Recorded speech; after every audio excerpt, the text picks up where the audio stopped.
কাপড় পরবার পরেও যদি আচরণটা পশুর মতো থেকে যায় তখন কাপড় আসলে গৌণ হয়ে যায়। 16 বছর আওয়ামী আমলে আমরা সব কালো কোট পরা পেঙ্গুইন দেখছি না সারা বাংলাদেশে।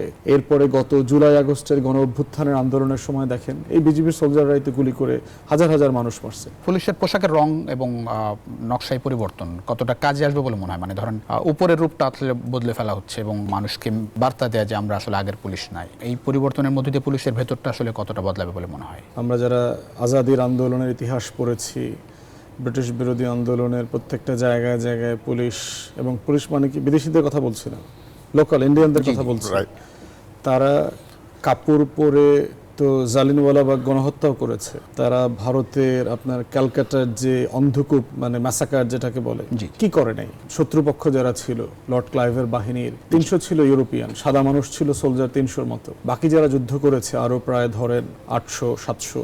এরা কারা? এরা তো লোকাল কাপড় পরা মানুষ ছিল। কাপড় আসলে মানুষ কেন পরে? কাপড় পরে আসলে তো লজ্জা নিবারণ করবার জন্য, যে একটা পশু থেকে একটা মানুষের পার্থক্যের জায়গাটা বোঝানোর জন্য যে আসলে আমরা পশু না, আমরা মানুষ।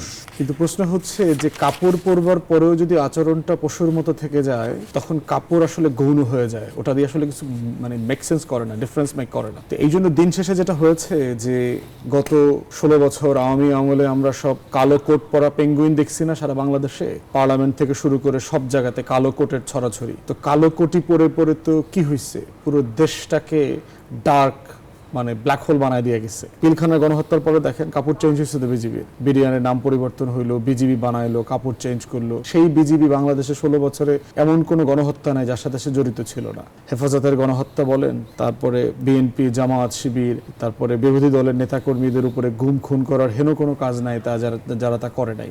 এরপরে গত জুলাই আগস্টের গণ অভ্যুত্থানের আন্দোলনের সময় দেখেন এই বিজিবির সোলজাররাই তো গুলি করে হাজার হাজার মানুষ মারছে।